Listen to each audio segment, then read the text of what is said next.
Nah, setiap orang dapat berbicara, tapi tidak semua orang mampu berbicara. Maksudnya mampu berbicara ini mampu berbicara di depan banyak orang. Assalamualaikum warahmatullahi wabarakatuh.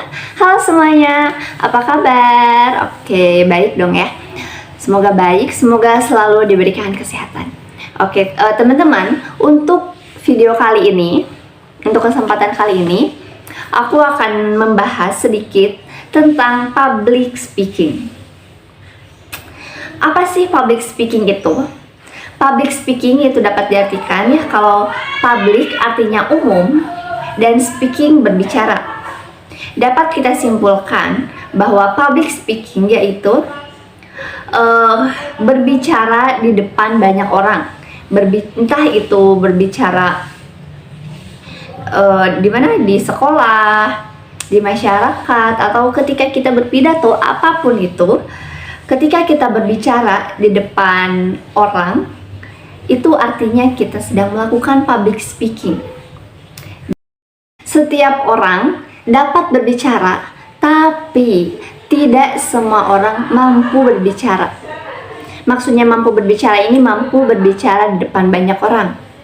Ada aja alasan kenapa orang-orang gitu, termasuk aku, termasuk saya, gugup atau nggak percaya diri untuk tampil di depan banyak orang, untuk berbicara di depan banyak orang, kayak gitu. Nah, skill public speaking ini, berbicara di depan banyak orang ini dapat dipelajari dan tentunya dapat dilatih, teman-teman.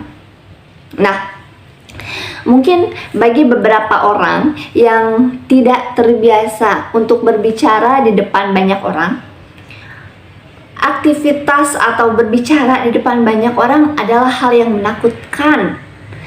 Oh my god, aku nggak mau gitu loh, kayak nggak. Nah gitu. Jadi itu tuh terdapat beberapa alasan ya yang dapat saya tebak gitu, yang bisa saya tebak. Yang pertama, karena kurang percaya diri. Yang kedua, grogi ya, karena kita kurang percaya diri, dengan secara otomatis tubuh kita ini akan grogi. Kalau misalnya kita akan presentasi di depan kelas, materi yang akan kita sampaikan yang awalnya sudah dihafal, ketika kita akan tampil tiba-tiba suka hilang. Nah gitu. Nah, untuk video kali ini aku akan memberikan beberapa tips and trick gitu. Tips bagaimana supaya kita berani tampil di depan dengan percaya diri. Yang pertama yaitu kalau misalnya entah kita akan presentasi atau berbicara dimanapun gitu ya. Yang pertama, kita harus paham atau kita harus mengetahui apa yang akan kita bicarakan, hafal gitu. Kalau dalam konteks presentasi, hafal tentang apa yang akan kita presentasikan. Nah, setelah itu, setelah kita hafal, diafalin terus, tapi ingat, jangan terpaku pada teks atau terpaku pada materi gitu. Jadi ketika kita penyampaiannya pun, ketika kita lupa, kita dapat menggunakan bahasa sehari-hari kita seperti itu. Dan tips yang kedua yaitu banyak berlatih. Banyak berlatih, entah itu kalau misalnya di rumah ya, kita berlatih di depan saudara kita atau di depan orang tua kita gitu. Nah, setelah kita banyak berlatih, entah itu di depan banyak orang atau di depan kaca misalnya gitu, melihat diri kita sendiri bagaimana kita tampil di depan itu gitu ya.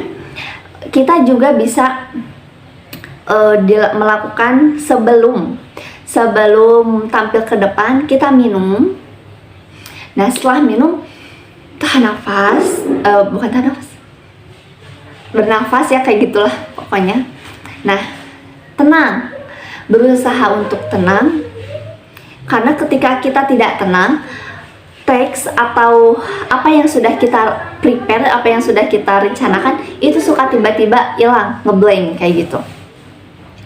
Dan yang ketiga yaitu gunakanlah pakaian yang nyaman dengan kalian. Karena menggunakan pakaian itu merupakan salah satu hal yang penting. Kenapa? Karena ketika kita sedang berada di depan banyak orang, otomatis audiens melihat terhadap kita, tertuju pandangannya terhadap kita. Dan ketika kita berpenampilan rapi, menarik, itu akan menjadi daya tarik tersendiri bagi audiens. Seperti itu. Gunakan pakaian yang nyaman dan sesuai. Yang dimaksud dengan sesuai itu, lihat kondisinya, kita lagi presentasi di mana, di sekolah, atau kita berbicara di depan masyarakat, di mana, pokoknya menyesuaikan dengan kondisi dan situasi kita. Seperti itu. Dan Dan yang keempat yaitu kita harus mengetahui audiens, bukan mengetahui nama satu persatu ya, karena mungkin kita tidak mengetahuinya, tapi kita anggap audiens itu bukan siapa-siapa, kayak nggak ada audiens lah, pokoknya kita tampil semaksimal mungkin di depan banyak orang gitu. Meskipun tampil di depan banyak orang, tapi anggap itu bukan orang gitu, bukan gimana ya, pokoknya kayak gitu. Oke, dapat kita simpulkan untuk kita tampil percaya diri ketika kita berbicara di depan banyak orang. Yang pertama yaitu memahami materi, hafal terhadap materi, namun jangan terpacu terhadap materi tersebut. Karena apa? Karena ketika kita lupa, kita bisa menggunakan kata sehari-hari kita gitu, atau kita bisa melakukan yang di luar dari materi, seperti memberikan contoh atau apapun itu. Yang kedua yaitu bersikap tenang, contohnya melakukan dengan sebelum untuk tampil ke depan itu minum, kemudian bernapas kayak gitu, pokoknya tenang, harus tenang gitu. Dan yang ketiga yaitu menggunakan pakaian yang nyaman dan sesuai, teman-teman. Oke, ingat, nyaman dan sesuai. Dan yang keempat, anggap saja audiens itu nggak ada itu, supaya kita dapat dapat menampilkan yang terbaik. Oke, mungkin itu saja, mudah-mudahan bermanfaat dan semoga kita semua dapat melatih public speaking kita menjadi lebih baik lagi. Oke, terima kasih. Wassalamualaikum warahmatullahi wabarakatuh.